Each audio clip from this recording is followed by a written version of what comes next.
go. Oh, yeah, I've got 7 o'clock No, exactly. continue. 7 o'clock and the Okay. tabs are ahead. We're recording. All right, we'll go ahead and start. Thank you, everybody, for joining us tonight. It looks like we've got, what, roughly 9 or 10 people online. We've got about the same number here in the building. I know there's probably a few people that will watch the recording. I guess there's a hockey game going on. Last time I heard, the Avalanche were up 2-1. 3-1. 3-1. Ah, good, better yet. So, but anyways, thank you for everybody for joining us tonight. Really looking forward to this one. Also, thank you, Jim Griggs, our presenter tonight on video for still photographers. I know this is one that I've been looking forward to. Is that Yeah. I think on my Nikon cameras and that I think that maybe 2 or 3 times flip that switch over to the video. So I don't know very much about it. I know we've got a couple people here online that are much more familiar with the video capabilities, but I know there's so much potential that these cameras have that I'm not using. So really looking forward to learning some of this tonight. Just want to kind of go over a couple of the other things that we have coming up here over the next couple of months. July 6th, we have our next competition night, and that will be on, we have a theme for that one, and it is motion and long exposure. So go through your either existing photos or get out and take some that meet those the theme. Again, that's motion and long exposure. That's Wednesday, July 6th. So what is that? 2 weeks on? 2 weeks out. After that, we have July 20th. We do our scavenger hunt. More details to follow on that. I know Bruce has been putting together some of the details, but for those that have participated in this the last few years, it's a really good time. We'll try and get together that evening of July 6th to people get together and go out and photograph the things that are on that scavenger hunt list. But then you also have up to like a week that we usually give to submit photos that you can, if you're not able to attend that, you can still go and get your images out elsewhere. And then Bruce, what night is it that we do It'll be the critiques of that? I think it's the 27th following. Okay, that would be, the following week. So July 20th will be the scavenger hunt. You have a week to get your images, and then on The July 27th. 27th, we will have a meeting where we'll have the critique of those and Critique and pick the winners. pick the winners. So again, that's a fun event that we've done, I think, the last 3 or 4 years. So looking forward to that one. August 3rd, we have a exhibition night. Again, we just did one of those. I guess it was a couple Wednesdays ago. Submit up to 4 images. It's always a real good learning experience just to see what other people are submitting in there. You also have the opportunity to discuss a little bit about the image, how you took it, why you took it, the story behind it, and then we open it up to other members that are joining us to offer critiques and again, not scoring critiques, but just feedback as to what you might consider in terms of processing or compositions and so forth. So that one is August 3rd.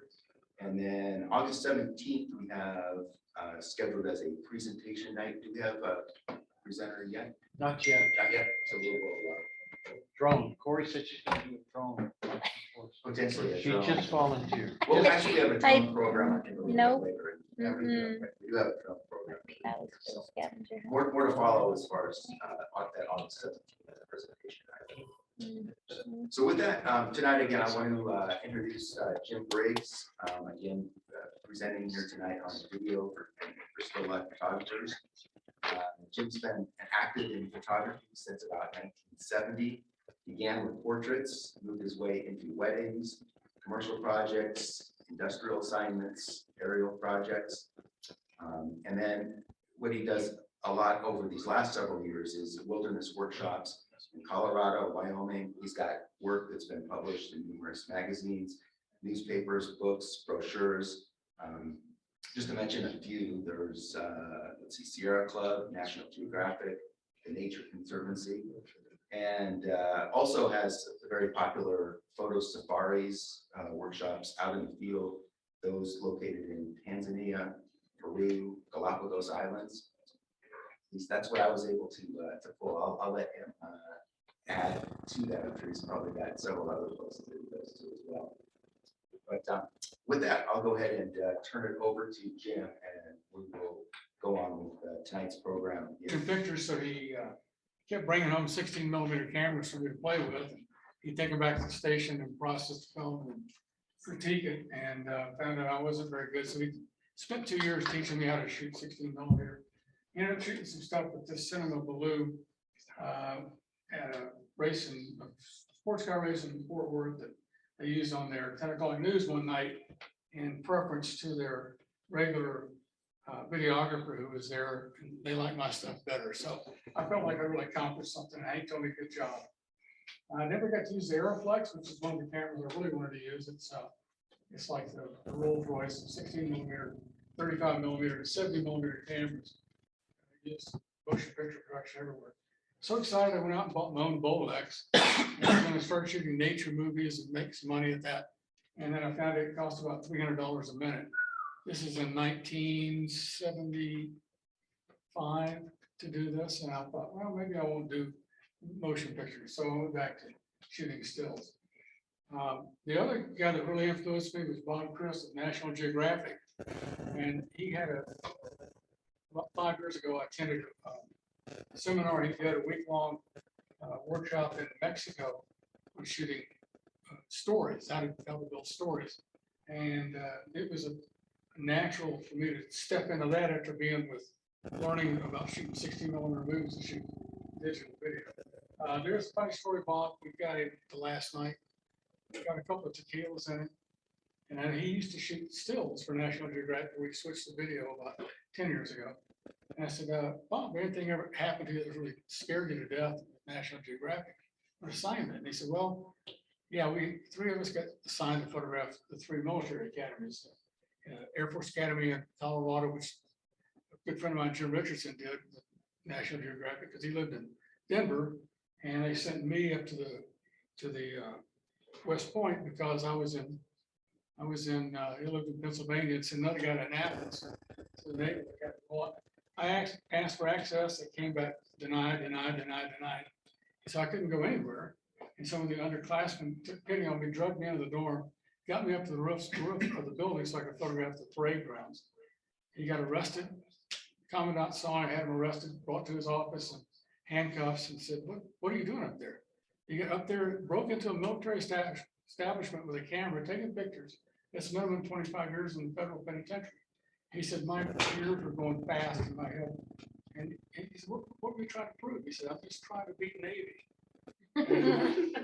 And the guy said, what do you mean? He said, well, they got a guy in Annapolis. I want my pictures to be better than his. The next day, he had a Jeep, he had a tank, he had a half track, he had a helicopter. He had 3 guys carrying his equipment.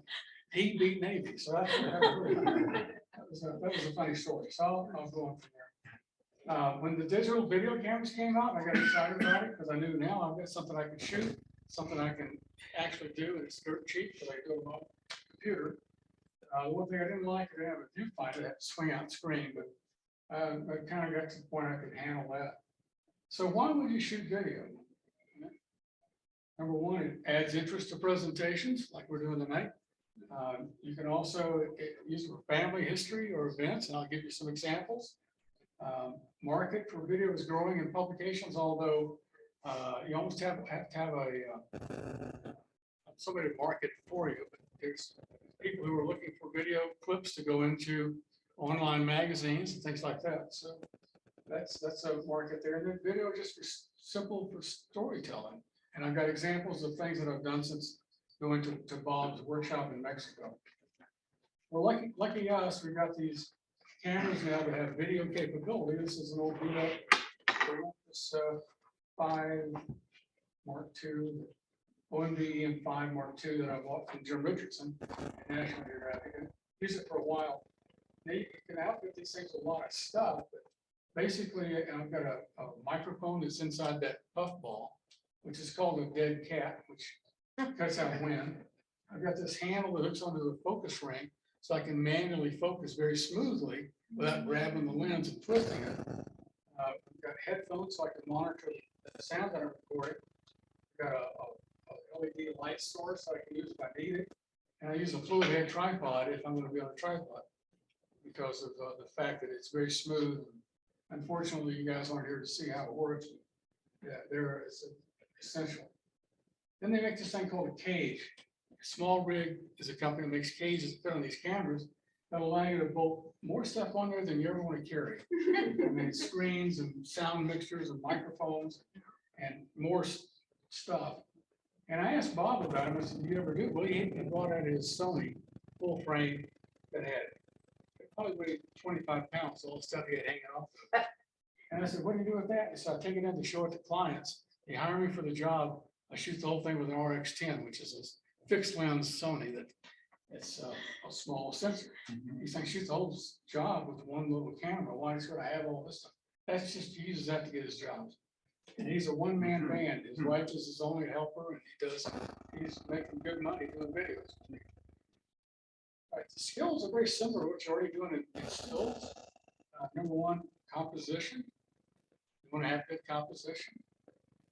You want to know where the light's coming from and how much there is and how you can control it. You want to be able to capture the moment that's occurring in each of the things you're doing. You have to be able to go with the story in pieces at a time, and you have to know pacing. And you already do that if you're doing slideshows for anybody. And I'm sorry for using the word slides, but I'm very old. But pacing is one of those things that keeps people paying attention. So you have to change your thought process. In the old days, if they were shooting stills, and you go and there's a like a fire, and you get one shot, the fireman's got a little cap, he's handed down to a little girl, she's got her hands up in the air, in the background is a house on fire. One shot, you got the whole story, right? You can't do that in video. The video, you got to do it in pieces. So you have to think in terms of sequences and how you shoot each sequence, how you're going to marry them together in the editing software. And then this is all in the handouts. You're going to write any of this down. Learn the 5 angles and 5 shots. And the 5 angles are basically an overall establishing shot.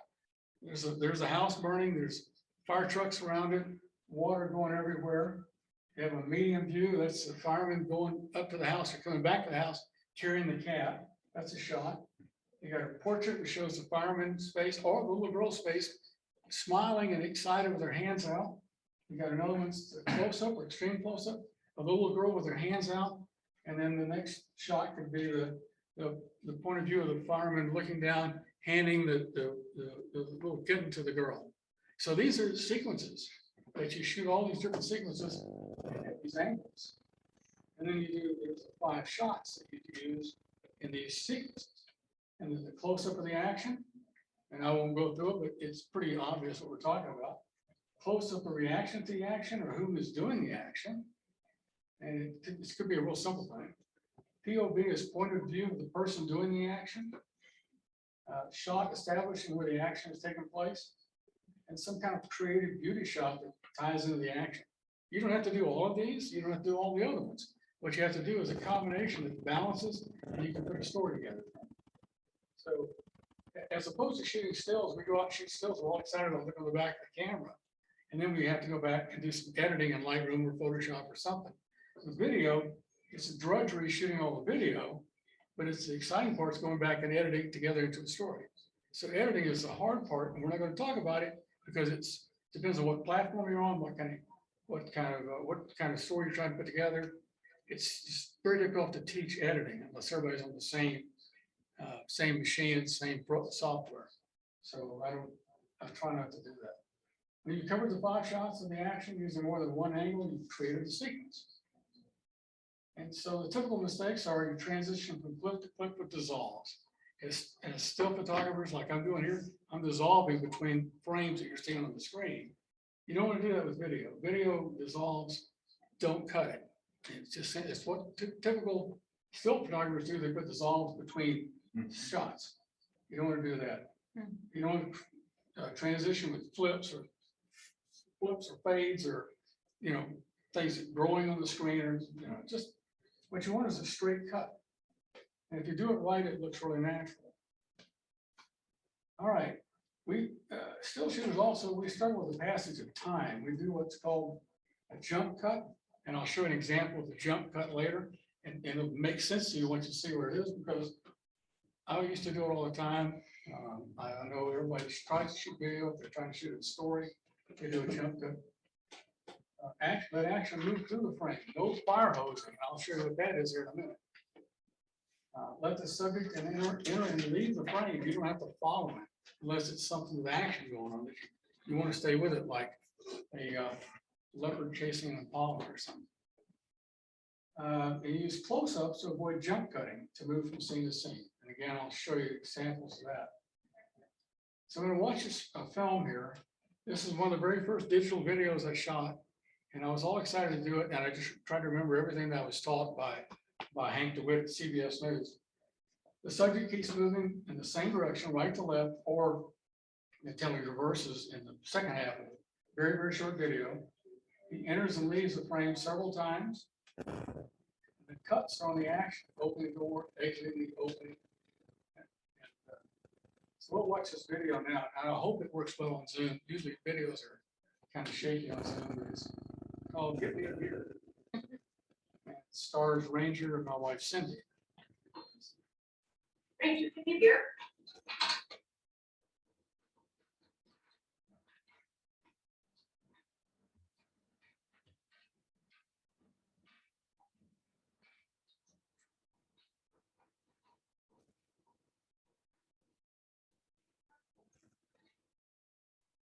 So basically, it's like 6 tapes I did to get this done right. He would get your beer anytime you wanted to. But he basically, I'm letting him go over to see her run through the shot over to the refrigerator. Then I put my camera in the refrigerator, asked him to do it again. He opened the door, and then he got the beer out. And I said, okay, do it again. He got the beer out and carried it over through this frame. I said, do it again. He took it over to Cindy. So it's like 6 takes I did to get this whole thing put together. But I'm doing it in separate little pieces, and I've tied the whole thing together in one story. Right? Real simple. That lasts like 36 seconds, I think, on the screen. So it's a real kind of a cool thing to start thinking in terms of how do I get the actions and how do I put it all together, and how do I warm up my batteries in my video camera after it's been in the refrigerator. So things you have to worry about. Right. The big issue for still photographers is frame rates. All right. Motion picture industry is established at 24 frames per second FPS. And the reason for that is it's like the buffer in our brain is good to about 22 frames per second. Then if you go below that, you see flickering, and they decided 24 was enough. And so you can't see, your eye doesn't see the flickering that's going on when you're 24 frames per second or faster. That's the standard. If you're shooting digital video, then it's 30 frames per second, which is something, it's actually 29.97, but we just rounded off to 30. That's the frame rate that the digital video cameras shoot. And your camera, you can set it up. Most of them, you can set up what kind of frame rate you want to use it at, 24, 25, 29.97, 60. Shutter speed should be 2 times the frame rate, or as close as possible. Now here's the dig. If I'm shooting 24 frames or 30 frames a second, fastest shutter speed I want is 60th of a second. So just let that sink in for a minute. What kind of ISO do I have to get down to that, right? And there's a thing called overcrank. That's where you run it faster than 24 or 30 frames a second. With 60 or 120, you play it back to 30, it smooths things down, and it's basically slow motion. That allows you to go to higher shutter speeds, basically. But if you're trying to fit it all into a certain time length, you don't want slow motion unless it's part of the story. If you shoot 24 or 30 frames per second at high shutter speed, things look staccato and choppy. You remember Saving Private Ryan in the opening beach scenes, it just looked jumpy and unreal, right? It was shot at 1,000th of a second. And they did it on purpose because it's just choppy and something's not right. And your brain says it's not right. It's not smooth. And if you're shooting slow enough shutter speed, there's a little bit of blur between each frame and it makes it smooth. If you're shooting that, it's just like flipping the little card things you did as a kid drawing pictures of stick men. So it's flipping, it's fast shutter speeds. Part of the dilemma for still shooters is being stuck with one shutter speed. That's where we use things called variable neutral density filters. And if you only got one shutter speed, how do you control depth of field? If I'm going to shoot at 50th seconds bright sunny outside, what's my f-stop going to be? 64 or something, something crazy. So, if I can only shoot in daylight with only a 50-second shutter speed, how can you do that? How low can I go on ISO? Usually most of the cameras will go down to 200 now, the digital cameras. So you got these variable neutral density filters, or you buy a series of neutral density filters and stack them to get to the darkness that you need in order to be able to shoot that shutter speed at the f-stop you want to shoot at. The variable neutral density filters, they just have they're basically two polarizing filters. And in the basics, you turn one, it darkens and lightens. So it allows you to darken what's coming in through the lens into the sensor. And if you're gonna buy them, anything, the first one I bought it from Amazon, had really high ratings. It was $39. Not only was it a variable neutral density filter, it was a soft focus filter too, because nothing was sharp. So I gave that away to a guy I didn't like. Bought a couple of filters at about $100 a piece. If you're gonna buy a variable neutral density filter, buy something that's at least $100, or you're gonna be disappointed. And I've got a couple of them up here on the table. You guys can come look at. If you want, I'll email it to you what they are. Okay. So that's a variable neutral density filter that lets you do certain things.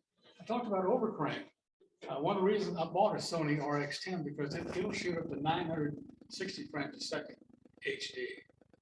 So I wanted to do some slow motion wildlife. This is 240 frames a second on a B. So that's slowed down 8 times. And you can see how slow it is. So that's when we overcrank it. I did this for my grandson. He wanted to do smashing tomatoes in the backyard with a hammer. So we shot slow motion with that. What did he look like after the smash? He wore a plastic trash bag. His mother made a poor bag. Looks like he'd been in an axe murder site. All right, where do you start when you're going to shoot a video? Well, it's panic followed by making a plan. And in the motion picture industry, it's storyboarding. Here's the shot I want. Here's the next shot. Here's the next shot. They storyboard out the whole thing before they shoot it. And if you either shoot it in order or you shoot whatever you can, and then put it back together later on in your finished product. Okay, start, identify and list 5 or more actions and shoot multiple sequences of each. Sounds easy, but I'm going to show you some little example I did very quickly one afternoon. People photographing at Maxwell. Maxwell is a wildlife refuge. It's very close to where I live. It has bison, has elk, it has a lot of other stuff. It's 3,000 acres of prairie. And I'm a docent there and I get to lead trips out there and I have keys to get in. So when I have a bad day at work, or when I used to work, I'd go out there and take one of the state trucks out of the refuge, let the tailgate down and sit out there and just relax. Anyway, okay, so Maxwell, this is action. Arriving at the tour center, that's an action. Checking in at the tour center, that's an action. Boarding the tram, because they take out a tram, that's an action. Getting camera gear ready while you're on the tram, that's an action. Tram ride out, that's an action. Shooting photos, that's another action. So you shoot 5 shot sequences of each action, and you and the editor can build a good story from that. So, and let me just show you what it looks like. Arriving at the tour center is what is the first we talked about, right? So it's turning into the tour center, going parking, grabbing your gear, walking to the tour center, entering, signing in. Those are the steps that are involved. And this is very simplified, but it lets you see what I'm talking about by sequences. So let's go back and talk about this jump cut. This is my wife driving into the tour center. And I hope this is playing okay for you guys. That's her pulling into the tour center. It's going to take forever to get in there. Right now, you've already lost a third of your audience because they're bored. The next third is already gone because they're checking their phone to see what's going on. Yeah. And somebody's checking the hockey game score. Sure. But then did you see that thing in there where it just jumped from one spot to another? That's a jump cut. So we're pulling in here. I said, I can't show this whole thing. People will be bored to tears. So from right here, we just do what's called a jump cut. We cut here, and we show where they are. Whoa, how did we get there? People are confused by that. That's called a jump cut. So it's, still photographers have a tendency to do that. You don't want to do a jump cut. How do you overcome that? I'll show you real simple. This is turning in, again, the same footage. We have to be out there to lead a tour, so we didn't have very much time to do this. So I didn't get into a lot of detail. But right here, I'm going to do a what's called a close-up cutaway. Close-up cutaway looking out the side, and I look back, we're at the tour center. Right? That's okay. Your brain sees that's fine. I look at something else and I look back, we're here. Okay. And then I'll show you 25 seconds of driving into the parking lot. There's another way to do this, and this is one of the few places that I'm going to allow you to do this. This is turning into the tour center. Yeah. Sure, maybe shorter, but maybe for the zoom it may show a little better. And then what do? I dissolve. The dissolve in video denotes a change of time. So we've gone from this point in time to that point in time. So it's one of the few times that you can use a dissolve is to go from here to there. All right, now we're going to show the whole thing. This is driving up to the tour center. And then she looks over to the right. There's a sign over there that says guided tours. She gives a left turn signal, turns into the tour center. We do a dissolve here. We do another dissolve there. As you're coming up here, I cut to a close-up cutaway shot and cut back to the point of view, looking out the front, stop, the door opens. She gets out with the camera, closes the door, walks past the camera without looking at it. Not very big for it. Walks by, close to the feet, sound walking here. I've got some sound effects of feet walking on gravel and stuff on the boards. Coming up to the door, grabs the door handle, opens it. I make her do this 3 or 4 times. I shoot inside now as she comes in. She walks across over, looks down, reaches down, grabs a pen. I cut to the hands of the pen, she writes down the date, and she signs in. So that's a whole bunch of sequences, different angles that I just did, and I've told you a story. You see how that happened? It looks complicated, but it's not. It's real simple. You just got to think about what all do I have to do to get this, to make things happen. All right, here are the 7 sins. You never want to do any of these if you can keep from. Number 1 is fire hosing. And these are in the handout, so you don't have to write this down. Snap shooting, head hunting, backlighting, motor zooming, upstanding, and jogging. And what each of these are, fire hosing, if you ever watch the Weather Channel, this is fire hosing. Pan across, pan back, pan across, pan back, like you're fighting a fire. So on the fire hosing, okay? In my book, there's only one thing worse than fire hosing, and that's what you see on the Weather Channel, vertical fire hosing, right? So the camera's vertical and you're doing this back and forth. It doesn't fit anybody's screen. And they have to put things on the sides so you can see it. And there's nothing worse than vertical fire hosing. And to add insult to injury, Canon has made a camera that has vertical video and vertical orientation. And for those of us who are purists of video and motion pictures, that's blasphemy. But actually, I know that Instagram likes vertical videos, and some people put their vertical videos on Instagram. So if you want to do that, that's one of the places you can do that. But don't bring them to me.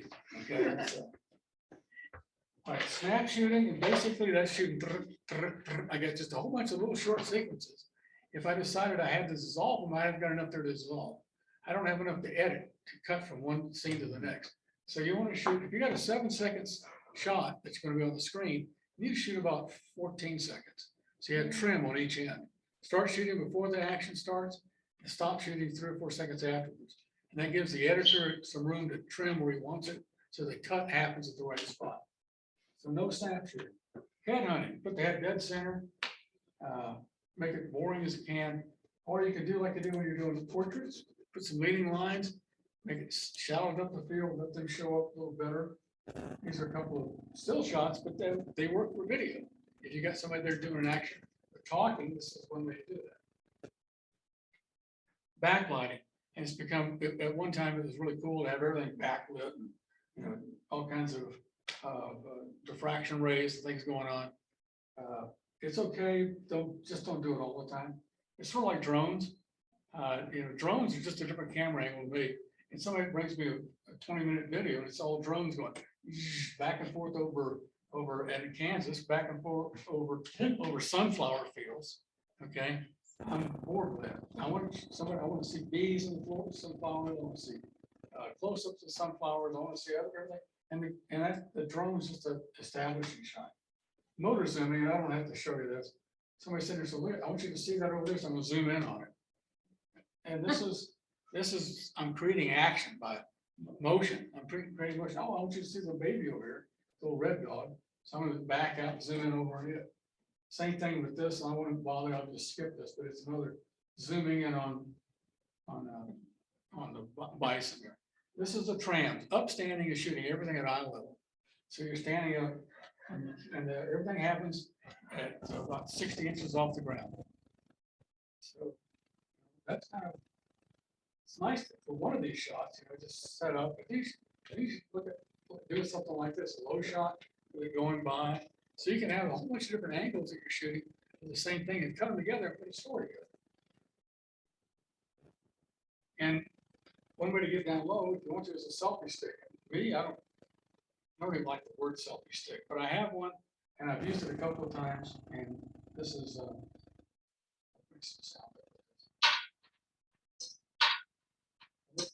get out of the vehicles in Africa, but like I'm laying out on the ground. I got a selfie stick over the side and I'm panning with the animal, looking on my phone, which has got the scene. I can follow things down low, close to the ground without having to get out of the vehicle. We tell everybody in Africa, you can either stay in the vehicle or join the food chain. Take your pick. It's just how it works. We tried to get rid of Bruce. Several times. Yeah, we tried. Jogging. Join the food chain? Yes. Yeah, shaking. Anytime you get a shaky video, shaky video is basically, we call it jogging because you're trying to run with the camera or something. So if you want to make everybody in the room sick, this is okay to do this. So we try to, those are the sins. Okay, here's an assignment for home, and I'm going to show this. I hope I got time. You got time, plenty of time. Okay, find one of your favorite movies that you have on DVD, put it in the player, start it, get to one of your favorite parts, turn off the sound. All of a sudden, I'm just going to show you, this is you can be fully aware of the editing that's going on when the sound is off. And I'll show you the distractions that sound have. This happens to be, and I hope it works on Zoom. I've had trouble with video on Zoom. I had trouble with this thing. There it is. So this is from the movie Bullet, if anybody's seen the movie Bullet.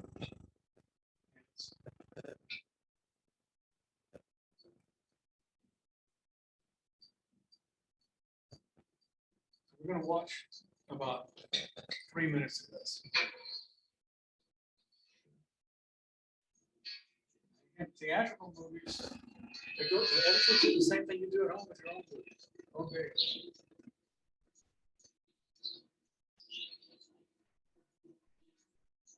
The real long cuts is following his car all the way.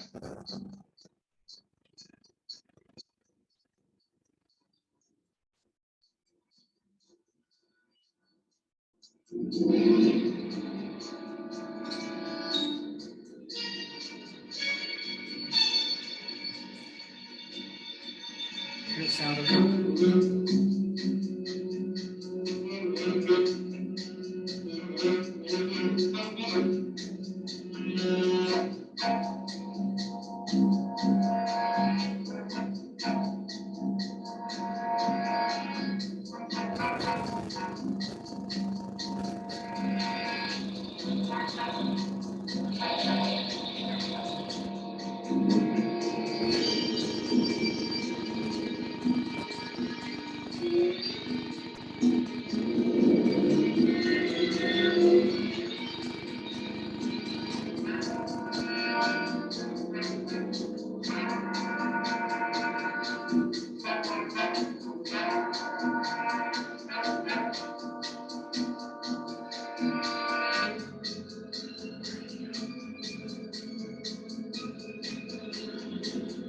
So you see everything that's going on in this movie, and now you're in it's a chase. The music building, the sound effects are there. So you're deeply involved in what's going on. I'm gonna skip because it's just more the same. That's called a reveal. It's called a reveal, where all of a sudden something happens. You're revealing what's going on. So they change places. The chase is now being chased. The chase is being chased. All right. Now, how important is sound? You ever listen to radio, music, talk shows? Right? You ever watch a silent movie? No. Okay, so I'm going to do the same thing over again. But I'm going to mute it this time.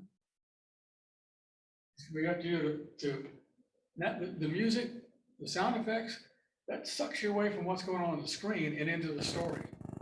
All right, so now he's looking, you see that's what he's looking at. This is him looking at the seatbelt, starting the engine up. And then when he backs out, they cut to a wide shot. These are all these different angles and sequences. He's backing out. They're going to follow him. Again, this long cut is not normal in motion pictures. Just pick some time, count count every cut. 1001, 1002, oh, they cut again. See how fast it is. So as soon as they get this opening sequence over with, you'll see things that we did going to Maxwell. All right. So here's the car going down. There's point of view looking over the shoulders. You see the car ahead that they're chasing. There's a close-up cutaway to the side, and then another point of view looking at the Mustang. A close-up low-angle shot. Another point of view of the Mustang going around the corner. And then there's they're following the action, the Mustang making the turn. Now it's the point of view of the driver watching this guy. And then you cut back to him. A low angle close up cutaway that he's making the corner. This is the point of view of the driver going around the corner. And then they start up the hill. And what do they do here? Cut up the side angle shots of him and the other guy. And that's so you don't have to watch the whole thing going up the hill. And they rise at the top, they stop. The driver looks right. His accomplice looks right. They look down that street, nothing there. He looks left, they show left. He decides that's where I'm going to go, cuts the wheel, he cuts to the car going around up the hill. So all this stuff is stuff that you could do on your own without the music, without the sound. It's simply cuts, isn't it? It's just sequences put together with cuts. I hope that, is that right? Everybody knows, right? Okay, we're talking about sound, because in order to do sound and motion picture and in your own videos, there's some things you can do about. There's the 4 pillars of audio and video. The audio can it's ambient sounds, that's crickets at night, that's birds chirping, that's frogs, whatever they do, belching. Could be alligators splashing the water. It could be a band playing in a bar, a jukebox playing in a bar. That's ambient sounds. People talking in a room. That's ambient sounds. Crowd noises. Narration, voiceover. VO is voiceover, and an interview. VO is also. It's not bad with Coke. All right. You can either have talking heads, or you can have somebody talking and it's voiceover. They're what they're saying, and narration of what the video is. You have another music. The music in Bullet, that chase scene is pretty critical to building up the excitement of what's getting ready to happen. Right? There's a chase going on, and it's got pace to it, and it keeps you involved. The problem with music is getting the rights to use it. It's very, very difficult to do unless you do certain things. SFX sound effects. And these are often the natural sound like footsteps, horses. They're overlaid later as SFX sound effects of what's going on. Somebody's hammering. If you can just get a hammering sound, you can put it wherever you want in the soundtrack that matches up with the images in the video. When you mix all 4 of these together, it becomes what's called sound design, and it's a sign of a really accomplished video producer who can have all this sound mixed together, and it's natural, and you don't get distracted by it. you actually get more interested in what's going on by the sound. So the ambient or natural sounds, most of the cameras have built-in microphones that are just absolutely on the border of being junk, okay? So the best thing to do is get a small on-camera mic, and I've got some laying up here that you can't see at home, but I use a small mic. You can also use a small digital recorder, and I've brought mine off. And if those of you who want to see it, it's up here, and it's got a thing. It's really good to carry out. You can record natural sounds that are going on, like in a camp or something. That's the digital recorder. In-camera DSLR and mirrorless mics are generally inferior. These are shotgun mics. And if you want to get good sound, get the camera close and the mic close. Because in this case, it's typing on a keyboard. And I'm going to show that. So I'm shooting it, and I've got the mic very close. So that makes it closer than all the ambient sounds going on, like our refrigerator in the next room. You don't hear all that humming from it. So I'm making the sound of the keyboard much, much louder than everything else. So if I turn the volume up loud enough, I can hear the refrigerator. And the shotgun mic is pretty directional, but it's not a telephoto device. It's directional, but doesn't amplify across the room. When wind's upon, you put these things on these fuzzy things. They're called a dead cat, which my daughter hates. She's got 3 cats, but they just slide over the mic. They cut wind noise. It's amazing how really well they work. They aren't one of your daughter's cats, are they? No, they're not.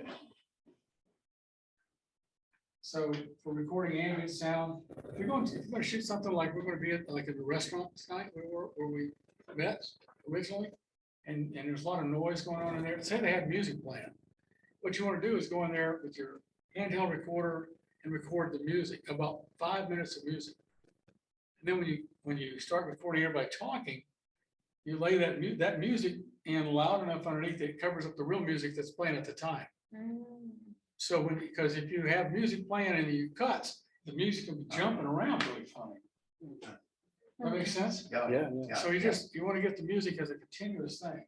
And otherwise it'll really play havoc with trying to edit this stuff. If you can't turn off the background music, use your auto recorder to get 3 to 5 minutes of solid background ambiance and the music that you can lay in under your shots. And under your shots means in the editing program. You can add sound effects, grinding, cutting, hammering, whatever it's going to be. If somebody's demonstrating a process, they're going to show you how they build a birdhouse, like your grandson. Don't let him tell you about it while he's doing it. Just have him do it, and then have him sit down and tell you how he did it. First thing I have to get this, I have to nail it, we have to cut it just right, measure it, cut it, nail it together. And then you take the recording of him talking about it and fit the pictures above the sound. All right. You mean like us forgetting to set up the video screen share? Oh, It yeah. gets jump complicated. like that. Recording voiceovers and interviews. Okay, it used to be that it seems simple, but it's really kind of hard. Voiceovers aren't bad. Noise pollution is everywhere, and they're conspiring to ruin your video. Number one, this would be a horrible room to record in. Very bad because of the echoes and the solid walls and all that. You got to look for a real quiet environment. Closets, carpeted rooms, closed cars, which work pretty well because you got a headliner and a lot of soft stuff inside to absorb bouncing sound. If you got a mic, don't aim it directly at the person because it'll pick up the sound behind them as well.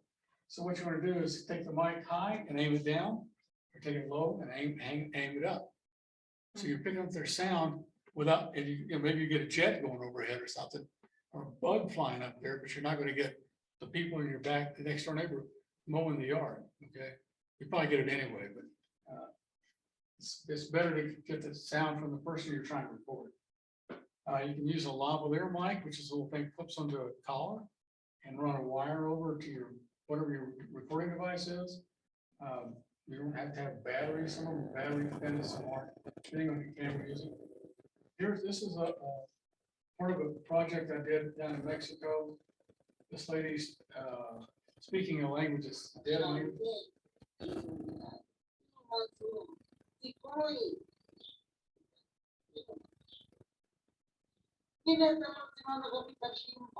So she's speaking Otomi, which is a language, a very ancient language in Mexico, and it was spoken well before the Spaniards arrived.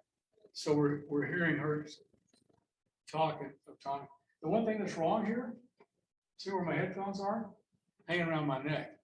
So I can have a wire that's a little bit loose. I'm not getting any sound to the camera if I'm not auditing it with the headphones. So always put the headphones on loose, so don't be a dummy like I was.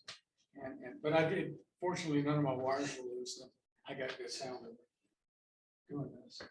So use these headphones to monitor the sound, otherwise you're wasting somebody's time. And say, can we do this over again? Because I didn't get any sound. You have headphones hanging around your neck. That's bad news. Mic is used. Don't kick the tripod. Don't tap the camera. Don't use autofocus. Going back and forth. Don't talk unless you're on the subject. Yeah, switch off mobile phones.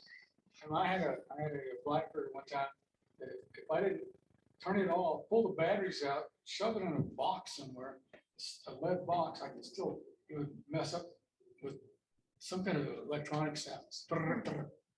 Pick that up. Turn off refrigerators, air conditioning units, except in Kansas in the summer. Don't turn it AC.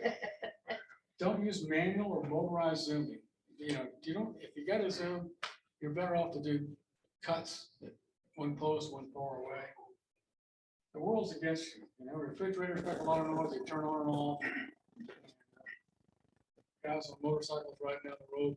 So there's a lot of places that sound pollution can mess up with your. Quick tip for interviews. Ask the subject to repeat the questions. Because your voice will be edited out. It's not radio. You're not the host. If you ask them to repeat the question, then answer it. So now you got all that in there. You remember what the question was, you got the answer. You cut out the part where they're telling you what the question was.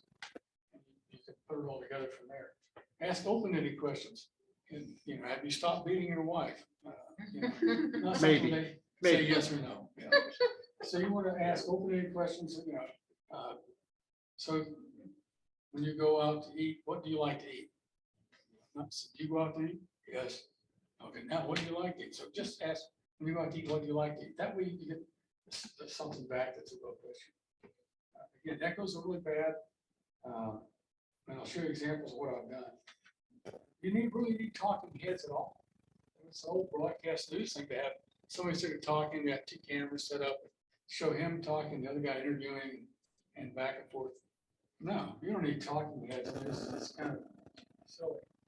They don't have any visual interest. You know, I mean, that's why I'm not on the video right now, because I don't have any visual interest. People will be turning it off. They can see me.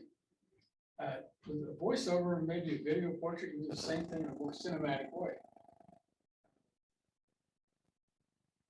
The other thing is they put you in front of the camera and you set the camera up, put a mic up to them.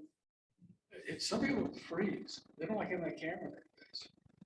So all I really want is what they're saying. I don't want to see them saying it. I hook a mic to them. I turn on the camera. I start recording. I set the camera down on the floor. And then they talk. And I'm recording it down here, but all I'm showing is the floor. You know, and that's just, and then I go back to the voice and I cut out the pieces I want, assemble it, and put the stuff over the top. In fact, if you've ever been around when they're doing an interview, and you know the clapboards, they clap and you'll see, if I walk up to you, Bruce, I'm going to do a video of you, record you. I got the camera up here, and they say rolling. I walk up, whack, right in your face. That's startling, right? And they only do that to match up the sound with the picture, right? So now, if I'm doing an interview with you, I don't want you to, you know, mess you up. So I start the camera up. I ask you to start talking, and we talk about where we're going to record. Now I want to record the clap. I turn it upside down, and I go whack upside down in front of you. You're through already, so it doesn't startle you. So that's called a tail slate. And that way you fast forward the sound and the picture, get to the end, match them up, and then go back to the other end. It's matched all the way through. If you've got a sync recorder. So that's one of the things they do in interviews is called a tail slate. So it doesn't startle the person that's on the hot seat. Music and SFX. A good music bed makes your message better, can heighten emotions. Bullet, the movie Bullet with the sounds that are going on there. You make your audio track come to life with special effects, sound effects. Picking music, I like this, is 2/10 black magic and 8/10 shoe leather. It's really hard to find music that goes with what you're trying to do. And you have to always secure rights to the music. And a couple of places, you can get away with certain things by saying it's public domain or something like that. If you hear something radio and you really like it, you want to use it, forget it, because getting rights to that music is like impossible. You're gonna have involved 12 attorneys, and you better have deep pockets. So right clearance is super critical and expensive. Royalty-free library is the way to go. Royalty-free doesn't mean it's free for everything. It means they're allowing you to use it for your own public, personal stuff, but you can't use it to sell. Some of it's literally free for non-commercial use. Most chargeable to have yearly subscription models. These are the two, again, this is in the handout. I use Incompetech a lot. That guy's music is really good. It's made so you can trim it and make it last, a minute or 47 seconds or 58 seconds, or your time you need. Sound and picture, not quite as good, but it's still good. And then there's a whole lot of places you can go to get royalty-free music or to download it. And then sound effects. Freesound.org is a place where you can go get sound effects, and it's free. And they just say, just use it, whatever you want to. It's a huge library. iMovie and Final Cut Pro both have great, not only sound effects, but they also have great sound clips, music that you can use for free. Most royalty-free music sites also have sound effects as part of what they offer. The BBC now has put all their sound effects public domain. You can do whatever you want to with it. Come get it, unless you're using it and selling it to make money.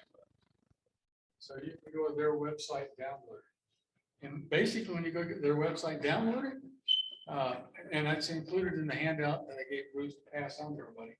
You can go to the BBC website, and there's like, I don't know, 14,000 sound effects, and you can put in, I want animals, I want airplanes, I want cars, I want whatever. And this category, you go listen to each one. A lot of shoe leather involved in listening to music, listening to sound effects to find the ones you need to match it with what you're shooting. Or you can go up to 4K or not to 4K. If you're doing this for posterity and you think they want to use it 5 years from now, you should be shooting everything in 4K, because that's where the world has gone to. And it's going beyond that. It's going to 5K, 6K, 8K. Who knows where it's going to go, as long as they get processors that will handle the speed. What's really cool about 4K, I can shoot an interview if something going on. I can cut in there, zoom in, and still get HD out of it, and it makes it look like I've got two cameras. So it's kind of a nice thing about shooting 4K. The only drawback to 4K that I can think of is hard disk space. You can fill up a hard disk on a hard disk with 4K video. So you can also pull stills out. I've done that before. Go back, pull some stills out of 4K video. It does sort of work. It depends on the shutter speed. If you're down in that 50th of a second, there's going to be some blurring going on, maybe, if there's any action. If you don't use variable neutral density filters, you can probably get away with pulling stills from 4K. That's because it's shot at advanced shutter speeds. It freezes all that motion. If you have to make a choice, stills priority or video priority, it's tough luck unless you clone yourself and you get yourself two cameras, and one shoots video, one shoots stills. It's a matter of not getting something exciting or not. I shoot video anyway, because video, it turns out, for me anyway, I can do stuff with it that I really like to do.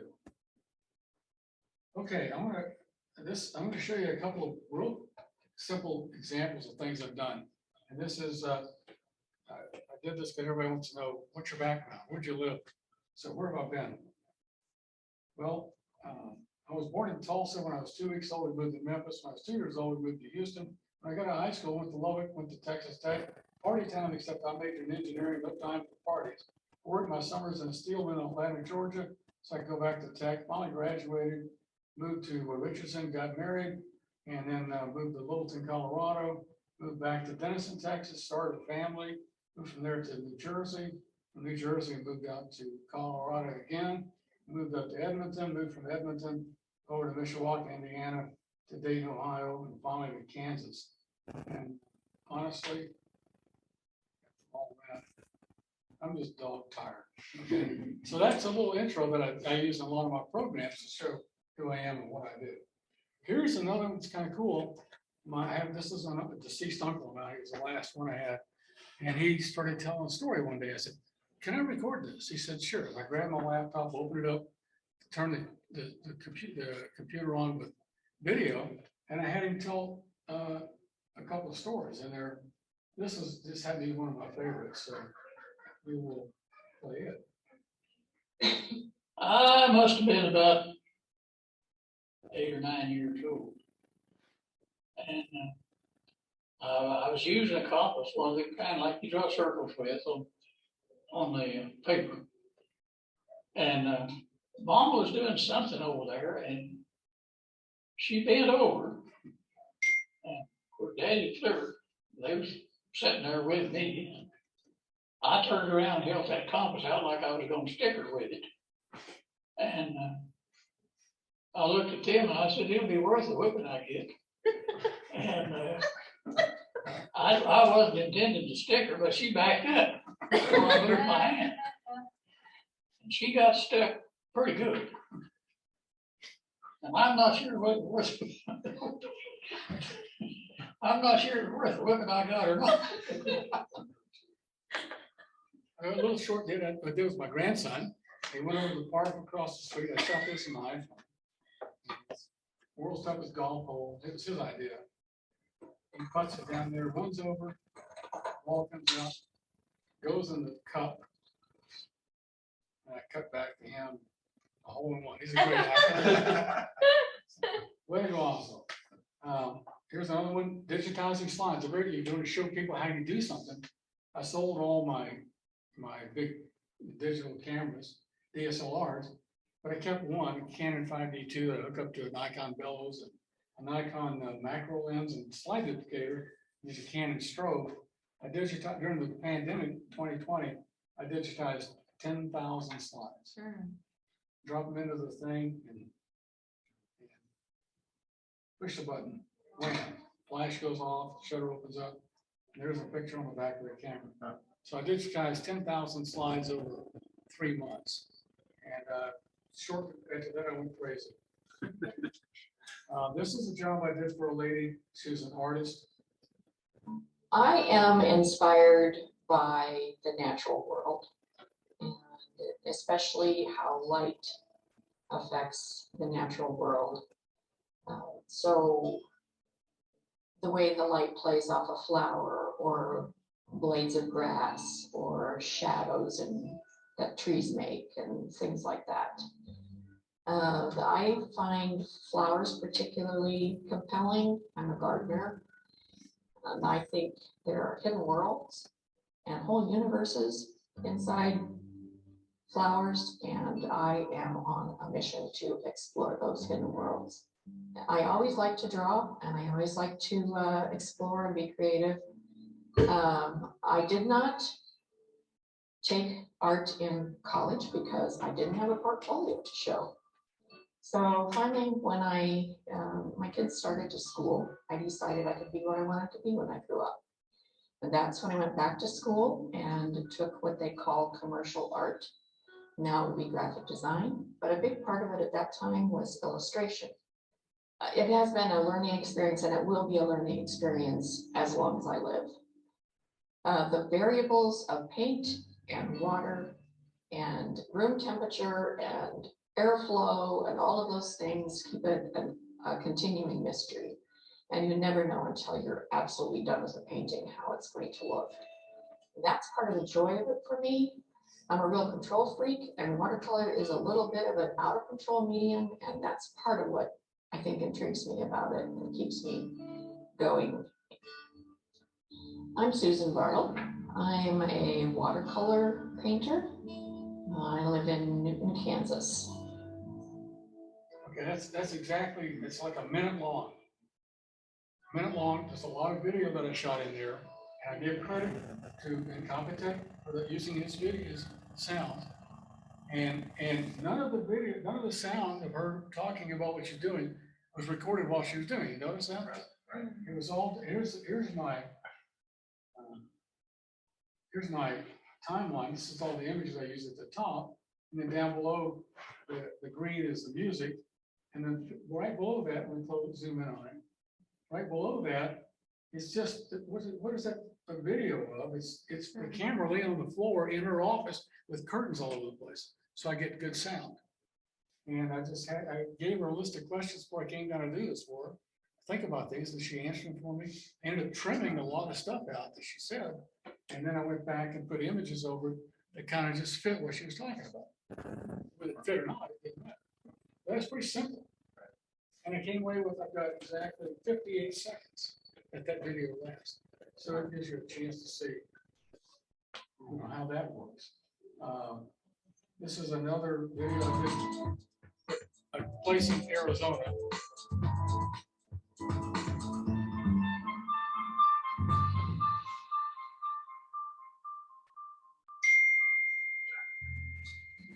We searched all over Arizona, driving back roads and whatnot, trying to find the ideal property. And it wasn't until I drove up this canyon down a dirt road and kind of came into Cochise Canyon. And I told Janine, I go, this is exactly what I'm looking for. It's a beautiful canyon, a lot of public land, surrounded by public land, big swirls, big rocks, lots of vegetation. And so as soon as I saw it, I knew this is where I had to be. So I built 3 blinds out here. The first blind was intended to be an evening blind, and I've now turned it into primarily a mammal blind because I have a little ground level water hole. My second blind is now my primary evening blind, and it's down in the wash with a lot of vegetation, so it tends to be really good for birds and good in the evening with beautiful light. And so this morning blind is kind of fun because I did a water table. I did a reflection table at eye level. It's 12 foot by 12 foot. So you're sitting right at water level, and yet you have it, because it's a table, you have an out of focus background. Where normally when you're at a pond, you have the shoreline, you have some edge, you have some edgings and rocks and stuff. So I was really trying to almost make it like an infinity pool. You still end up with an inch or 2 of rocks across the one side. And I've experimented with sand and small rocks, and capillary effect ends up just draining all the water out. So I've had to go with little bigger rocks, but now I have this fun little reflection pool, and then this blind in the wash, and it's quite busy here. And every year it just gets busier and busier. What's interesting is this was my vision for this was mostly for bird photography. This area in particular has been exceptionally productive for mammals. In fact, one of my most popular offerings down here is a nighttime camera trapping workshop, where you bring your camera, I bring the flashes and the triggers, and I go over all the pros and cons of the different triggers, and then we hook up your camera to all my setup, and you come away with photos. And what's been exciting is we now have javelinas that come by almost every night. We have a pair of gray fox that do come by every night, a ringtail cat that comes by nearly every night. We got to see it last night. And then a wide variety of other animals. I've seen everything from raccoons, coatimundi, coyotes, deer, bobcats. We've had a bobcat last week come by a couple times. As a professional photographer myself, this has been wonderful because I've set up everything like I would want it. You know, the distant backgrounds, the beautiful perches, that kind of thing. And so it's exactly what I want. So I know it's going to appeal to other photographers. The final thing is the landscape's beautiful around here. You get the wildflowers blooming. There's an area that I water on the hillside next to the airstream. So it's going to have a good wildflower bloom even in a dry year. And you get the night skies, you got just cactus and close-ups and macro. I mean, there's really something for everybody. And I find people that come here, spend a couple nights, I see them out on their hands and knees, taking pictures of stuff on the ground one moment, and then night skies. And it's really rewarding for me to see people being able to be so productive out here with photography.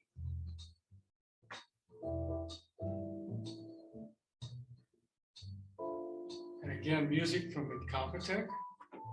A little background music, it's kind of soothing, it's elevator music. Looks a little hard boiled, the name of it. I'll skip this one. That's about. He wants, No, you don't see that. This is a real short one I did of a kid at auto.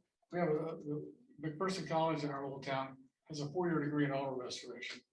They have all kinds of stuff. People come in there. There's Jay Leno has scholarships there, and he comes and visits the kids and stuff that are working this thing. This is one. There's a faculty member that used to work here. It's the only 4-year. He collects bicycles. He used to collect bicycles. And he noticed that I collected bicycles when I was in the restoration program. So he gave me this one, and he gave me a recumbent bicycle and a road bicycle. I sold those two, but I kept this one because the penny farthing is very iconic to the late 1800s, and how the engineering worked with bicycles flowed over into the automobile, the early automobiles. And this is a reproduction from the 80s. They go for about $500 to $800. The real ones from the 1880s, 1890s, they go for about $2,000, $2,500. Getting on's pretty easy once you get the hang of it. There's a peg down here on the bottom of the main shaft of the bicycle, and you put your left foot on that peg, and then you push off with your right foot like you're riding a scooter, and then you watch the pedals. Once you gain enough momentum, you hop up on the seat and then get your feet on the pedals and you just start pedaling. You're total control of the speed because it's direct drive, and there are no brakes, so your feet are the brakes too. So you see that pointing at the peg, you don't look closely, pointed with his right hand, but in the video where I cut away to the right hand, he actually pointed with his left hand. But nobody ever noticed that. So he made a continuity girl to point that out. All right. No, we're gonna skip that one for sure. I'll wish show those. Definitely show I don't this. know if I got any credit for this. Yeah. This is Bruce's movie Okay. in Africa in November. And we had this one tucked elephant that was walking by. And Bruce's wife was standing up, and You made the mistake of talking. the elephant came up right next to her, banged into the thing, and she ducked. And she ducked in there because I think she had to go change her clothes. I'm not sure. Pretty scary. I am terrified of elephants ever since I was in Africa. He's like, sit We get down. charged It's like, by one. okay. Oh, Yeah, yeah. sure. Okay, I'll show you. We another- never made this is- them mad enough. Huh? This is We never one- made them mad enough. We didn't intend to, but the mother did not like us that close to the baby. Oh, yeah. Yeah. That could be an issue. So this is a chase, and you see the cheetah killed the little Thompson gazelle. There's some of the background. So I'm shooting this out of the vehicle. And I cut to a close-up of them tearing into this thing, which is makes me hungry again. And then I start this little music.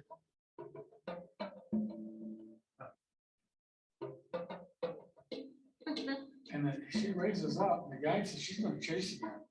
And I'm shooting video with one camera. As soon as she jumps up, I kill the video, grab my big lens and start shooting these close-ups.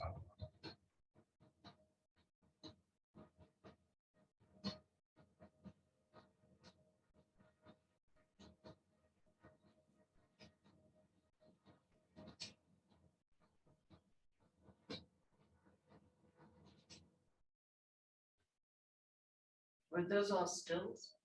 Those are stills. But I Great. timed it Beautifully out.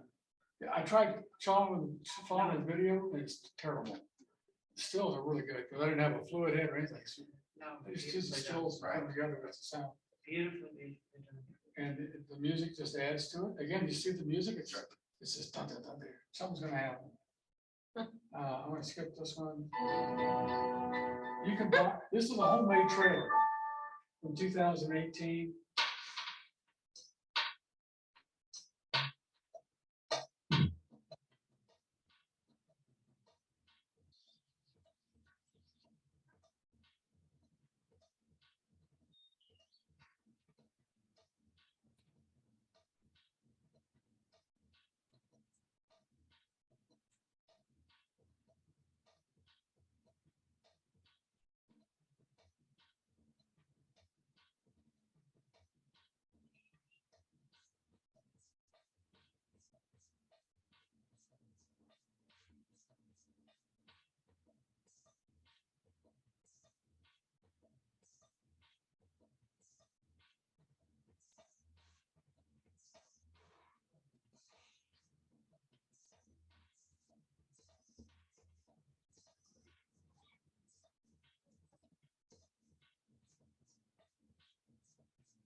I made a little short video to show people, this is sort of a little small taste of what it's like to go to Kansas. This is from November. I got 2 of these. I'm sure I'll be through. Did you add sound to that one, like with the lion roaring? Yeah. Did you add that? No, that was actually. I made everybody be quiet. This was an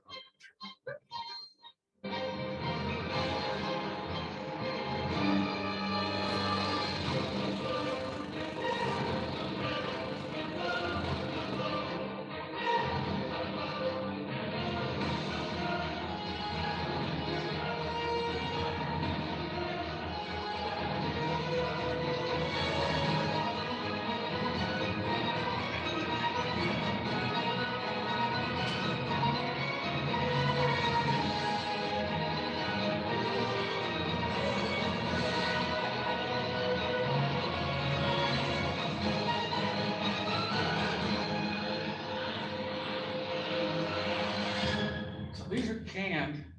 And they're templates. They come with iMovie. Bring it in. You put your own clips in. It tells you 3 seconds of a close-up, 3 seconds of a wide shot. And it just tells you what to put in there, and you change the words to whatever you want it to be. So that's the first trailer I did for our group since 2021. This is the second trailer.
So those are all basically some of the same clips, some are different ones, but I have different people on them.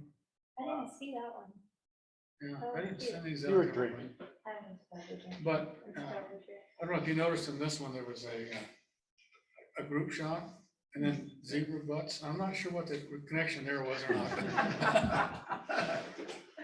Anyway, I didn't notice that until somebody pointed it out. Well, the zebra butts have these little people standing there. Sorry you said that about Abrams. It's a long story, but anyway, it was a very exciting trip, and these little things they're like a minute, right? But I'm showing you a lot of stuff and giving you stuff to read about, what it's like or the excitement of being there.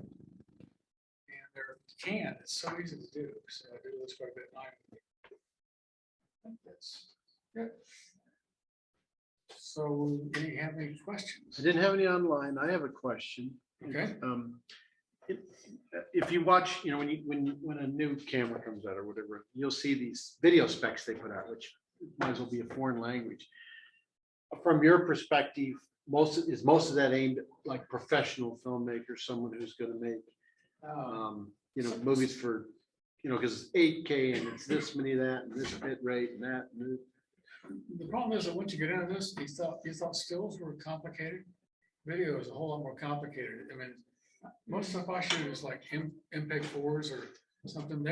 They also have RAW formats that are called certain things. And the more you learn about that, the more you say, I should be shooting RAW formats. Well, then your editing time goes out tremendously. I'm not making any money doing these, except I did trade like the lady that did the watercolors. I did that for her. She needed something under a minute that she could put on her website and on Instagram, and she gave me the painting that she was doing.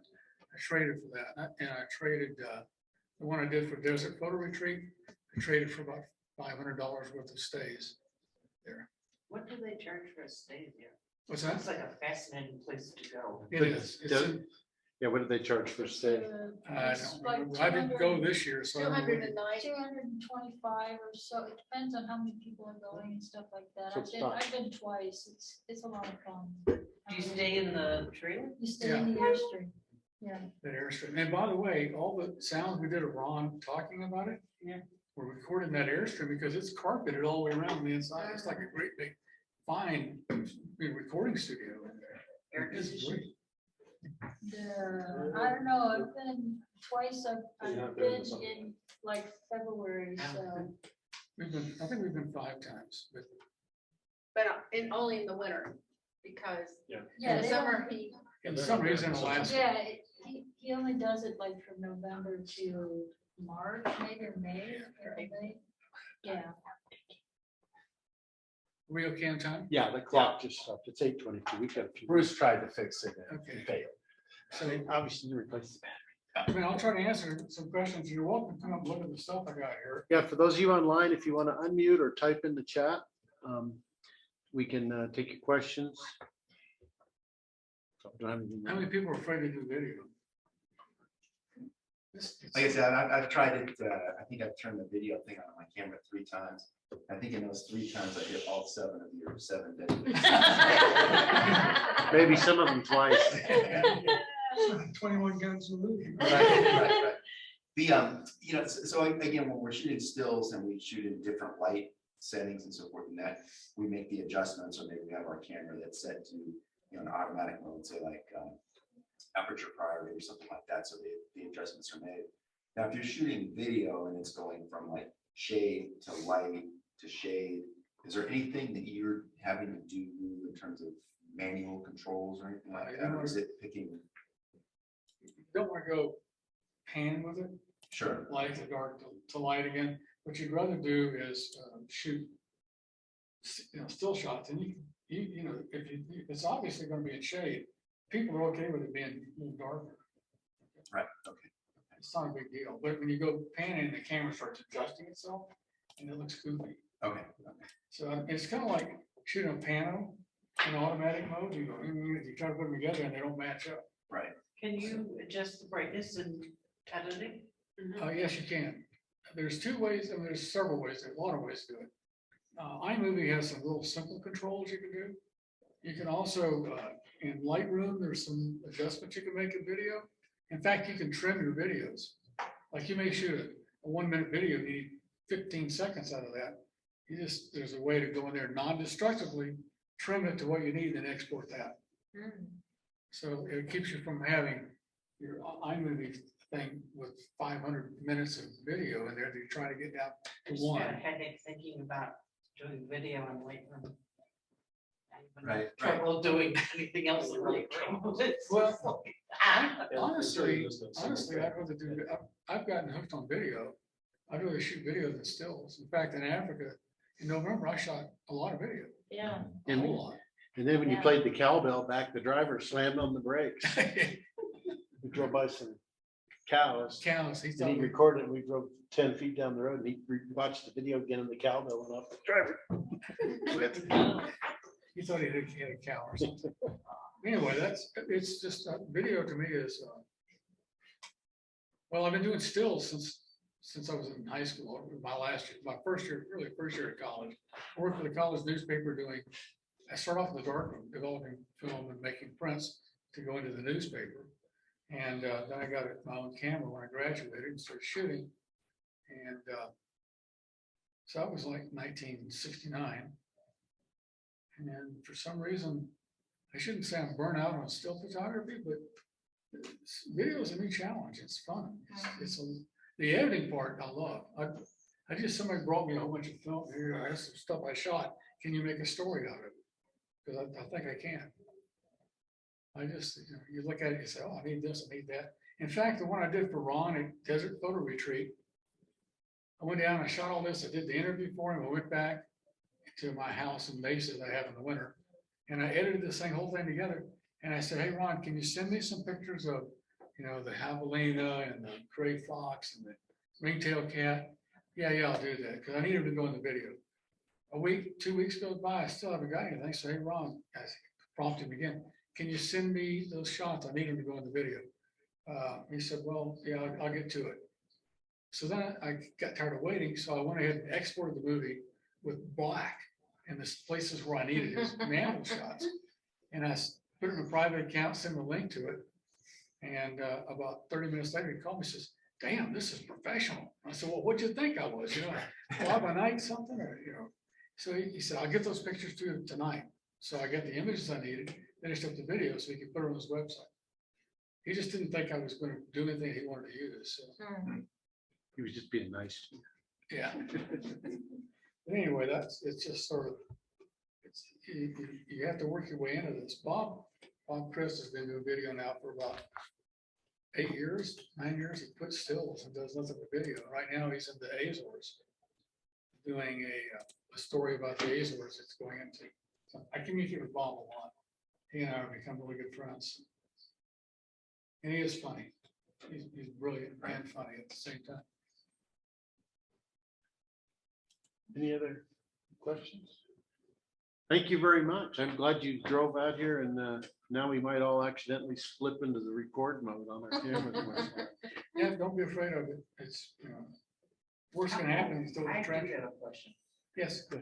So when you're recording on your, like on my Sony camera, if I start doing a video on it, I'm gonna go through one of those little 32 gigabyte cards in what, 5 seconds? No, it's not that big.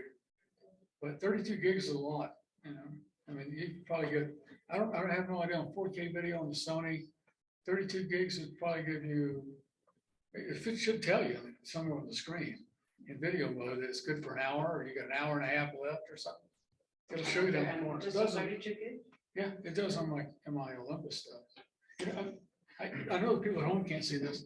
Remember the jogging I was talking about? The vibrating? I mean, certain things that I do for shooting video, like number one, wrap my hand around this thing and get a hold of it really tight. And I brace my elbows at my side. This has like 7 stops of stabilization, which helps. The other thing you can do, put a strap around your neck, hold the camera out like this tight. Now I can do this. I'm not trying to pan, don't know where my elbows are gonna go. But doing this, I've got a pretty steady shot. So there's another things you want to do to keep from having a lot of bouncing and motion. Again, if you're panning something. And even, I didn't show you the one I did down in Mexico, but I shot about a 15-minute interview with a lady who does the marketing for these ladies and artists in Mexico. And I shot the whole thing handheld. And so when Bob's reviewing my video clips, my whole video with me, he said, so which tripod were you using? I said, it's handheld. He said, I couldn't do that. I said, stop drinking coffee. But I did. I shot the whole thing handheld. I even had a zoom in there when I wanted, because I knew I wanted. He saw what I shot of her when she's talking, but I didn't use her talking very much. I overlaid it with pictures of the ladies doing the artwork that they were doing. So, the zoom never showed up. It was never in there. It was in my original shot because I went a close up and a wide shot of her talking, just to put it at the start and the end. So there's just a number of things you can do. I didn't talk about lights and lighting, but these are, I did show you the pictures of it. This is Wow. kind of nice. It's bright. I got it on minimum. I got it on pretty much a minimum brightness, but I can change the white balance. All the way with it. So it's a variable white balance. That one is variable white balance. The other one isn't. The mics are all that same. There's also this little thing, which who knows if it's charged or not, but it's a little, probably isn't charged. Lumen Cube. It's just a little light source, LED light source. It's got a soft box on it. So if you need something just to light up a little close up you're doing, that thing works pretty good. They're relatively cheap. Remember I talked to you about if you're out in broad daylight and you got the screen, you don't want to use the viewfinder. You can use the viewfinder for video. If you want to use your screen, it's flipped out and you can't see real well. This is a little thing that I found at my our local store called Amazon. That it's leather, it folds up and it makes it to a little like shade that slides over your screen. So now you can see what you're videoing. without having to, you know, hold your hand over Okay. or keep the sun. Okay. So it gives you a chance to actually see what's on the wings of your. Right. Without having your eyes. If you're shooting real low angle, it's kind of nice to be able to do this and drop the camera down low and still be able to see that and come up with, you know, fairly steady motion. Right. That's a cool little device and it folds flat. Velcro that goes out flat. By JJC. It's on Amazon. Now on Amazon, yeah, it's a screen shade. And everybody's local Amazon has. Yes. I don't get any kickback from them. I got this thing, it's from Benro, and it's a gimbal for your phone, and you can almost run with this and it'll keep steady. You can turn with it and stay aimed that direction until I turn it. So it's really kind of another one of those gizmos. I used to work at a place, they had a guy they called Professor Gadget, because he had all these gadgets, until they hired me. He became Professor Gadget Jr. This is actually a video camera, the Kodak. It's quite old, it shoots 1080, it's waterproof to 10 feet. That's cool. And I took this to Peru with me a number of trips, so shooting over the side of the boat as we're going down river or up river, wherever we're going, to get this water spraying off. I used it a couple times with tip in the water to get pictures. Things underwater that weren't piranhas. It does a pretty remarkable job. It was very expensive. I think I paid $79 for it. It's just, I'm not a gadget freak, but I am. My wife will tell you I am a gadget freak. So I just like having stuff that I can use. My selfie stick. I actually have I have an Olympus camera that's a little round tube. It's got a lens mount on it, nothing on the back. And you sync it to your phone. And that thing you mount on a tripod and run the camera from over here. You set modes you're gonna be in, shutter speeds, f-stops. And I use it out blind and shot video of it. So. Somebody at home wanted to see this. Yeah. Oh, okay. And yeah, there's a question of what that's called, but then, yeah, maybe you should It's show it on. a lens shade. And the name of that was, The company is JJC. I don't know. This is weird. This It's is a, not. it's a. That's a swing out horrible, screen. put it Well, on hang his on, camera. hang on. Put it on his Just camera. relax. swing out screen, shade. JJC makes it, so I'm not sure. Yeah, I'm not sure if my back. Where's the nun? You're in Africa right now. There we go. Oh, look at me go. But if you put it on the camera, Okay, so now we because can, no one's. now we gonna can get demo it. Okay. So you see, it's kind of funny looking, but it's also, this is falling apart, so I have to get a new one. Don't tell my wife, but it folds up into a little thing like that, and then it slides over your screen, and it gives you, I got a little tight, but it gives you a chance to be able to see the screen inside of there. Oh, let me turn the power on. That'll work. Then you can really see it. So it gives you a chance to see what's going on. Oh, power's on. Yeah, I can see, we can see the. Okay. So there is actually an image in there, and you can see it inside and move my hand out in front of it. You see that it shields it from the sun shining on it. So it's a pretty nifty little device. I had 3 of them at one time, and they've been confiscated by other people who wanted them. So, and that little focus lever that I had showed up there where I used the focus lever. I had 3 of those, and Bob Christ absconded with 2 of them. So actually, I told him he could have them. I get some more. I can't find them anymore. As soon as I gave them away, they're not available. Well, if you. Bruce can make Yeah, I them was for gonna say, you. send me what it looks like. It might be able to 3D print. Yeah, Bruce can make them. He It's makes got- everything. It's got a knob when you turn it, it tightens up the rubber around the zoom ring or the focus ring, and then you can, it's very smooth because it's way out here, it's right in here trying to. You turn might, the zoom. might send me some stuff and we can look, because there's a website called Thingiverse, and it's all 3D printed stuff, and somebody may have already built one, and then you can just download and print it. They're really, Bruce makes everything. I don't make yeah, they're really cool devices. make trouble. If I can find mine, if I can find where it's the one again online, Well, you can always send me a drawing too. Doesn't take much, just rough dimensions. Yeah, I forgot how that tightens up, but it's in the handle, there's a nut that pulls up and stretches that rubber up. Did you find it? Yeah, actually Elaine posted it. She found it on Amazon. Oh, great. Thanks, Elaine. JJC camera. For which So now you can show them all your stuff because I've got you on video. Yeah, So for those of you at home, Just the size of the Yeah. screen. So The one this is my hand recorder, and it's got, it's just two microphones up there, and it records in stereo. It's Tascam, and you put the dead cat on it to cut wind noise, and I can sit here and record sounds out in the field somewhere that I want to use in my videos. Right. This is a little light source Right. that I have that I use for when I just need for like macro close-up stuff. It's LEDs. I put this little soft box over and it gives me a nice soft light source for close-up video. Right, I don't have that. But it's got one.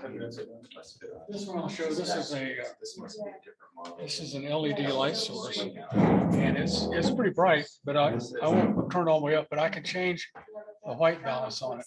It doesn't change. Oh, it oh, does. it didn't change? Oh, it just blurs out. Yeah. Okay. It's too bright. Right. You're oversaturated. Yeah, it's oversaturated. And I can turn it a little lighter, maybe. Yeah. Yeah. I might have that. It should change white balance, but it doesn't. Anyway, probably Yeah, I just. turn it on. Ours doesn't like his. I had to turn down so low it's on. Yeah. Right. Microphones, dead cats. Okay. This is the one I use the most. It's very small. It's got a cord that goes into the input, microphone input in the back of my camera, on the side of my camera. And a headphones plug into that. And I can monitor whatever sound I'm recording with it. And it's a real, this is a Movo. I've also got a Rode, which is the Rode is twice as much as this. I can't tell them apart. So they're probably made in the same sweatshop in China somewhere. Yeah, we have mofo stuff. Yeah. Works good. That's right. Yeah, generally people complain about it calling dead cat, we call them tribbles. Oh, trouble. Yeah. People don't seem to mind tribbles. Yeah. You have to be old to know what a tribble is. This is a little Kodak camera that I bought somewhere. I bought it at Target, I think, for $79 years ago. And it's made in fact, I had two of them. The first one I bought made a trip to Peru with me, and somehow the guide talked me out of it. So I left it for him and I went back and bought another one. So this is my second one, but it works quite well. It shoots HD video. It also shoots stills, but the video is quite usable. You know, it's made by Kodak. It's called a Play Sport. I don't know if they make it anymore or not, but You probably have to get a GoPro now. I've got two of those. So, and I also bought a little bitty one that I've got to get. This thing is like about like a ½ inch cube, and it shoots HD video. And I got it because my grandson builds Estes rockets and launches them, and I want video. I want to mount on the rocket. Oh. Yeah. New video launch. I just have to get him to 3D print me a holder for it. Well, yeah. Because I already bought him a 3D printer, so he should be able to do that. Tell me on Thingiverse, there might be somebody that built one for Yeah. Estes rocket, something. Okay. I find a lot of stuff like that. These are the two. This is a Benro. It's a Benro variable neutral density filter. And the other one I have is a GOBE. I don't know why I didn't get two identical, but it's kind of like hedging my bets here. You get two different brands. One of them is not quite as good as the other one. I've still got a fallback position. So. One of them is the soft focus version. No, I sold that one. I gave that one away actually to a person I didn't like. So, And those are both the variable filters. Yeah. It's, yeah. You can actually see what it's doing. You might have to print And it us goes a from shape police for our drives to- camera. You might have to do that too. Okay. As you rotate it. Right. you see it's going. It's more, oh, yes. So I'll show that over here too. You'll see that this is the graduated neutral density filter. I'm going to put this so you got a background back there. As I rotate it, it gets darker. So it lets me set my darkness so I can go to a slower shutter speed. And that's just Yeah. basically a cross polarizer. Right. Yeah. But you have to be careful because we get the cheap ones, to a certain point, you get an X. You got an X. Oh, You get a man. dark X. Yeah. I have one of those. That's, I don't have anybody, Shocking. I don't have anybody I don't like to give it to. imagine you have You the got cheap me. version. That's really about it as far as the Well- junk. I've got a lot of stuff. Yeah, thanks so much. Let's see, I thought there was a bunch of, oh, no, there's no chats. That was just, so. Again, for the folks at home, we will post this to YouTube. If you subscribe to the channel, you'll get a notification once it's uploaded. It won't be professionally edited like what Jen has done. I demand music. And Royalty free. You're gonna have to do it yourself. yeah, They're humming. Don't jump in. you'll get to see this false start of the video. For that, real quick, what we want to do is we have a couple of ribbons left because some people showed up tonight. Some people, Let's see. is that just you?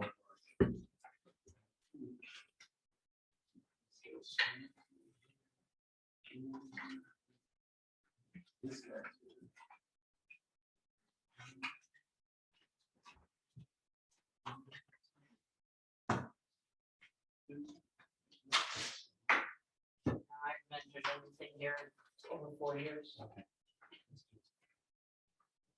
Okay, same person. Just the one showed up tonight. So these are awards from last year's, the year end, so this is the aggregate for 2021. Almost July, beginning of 2022. But we've got the, we'll start here with the second place, and this was for the intermediate digital color. And the winner of that was John Baumgartner. Yay! He finally gets his ribbon.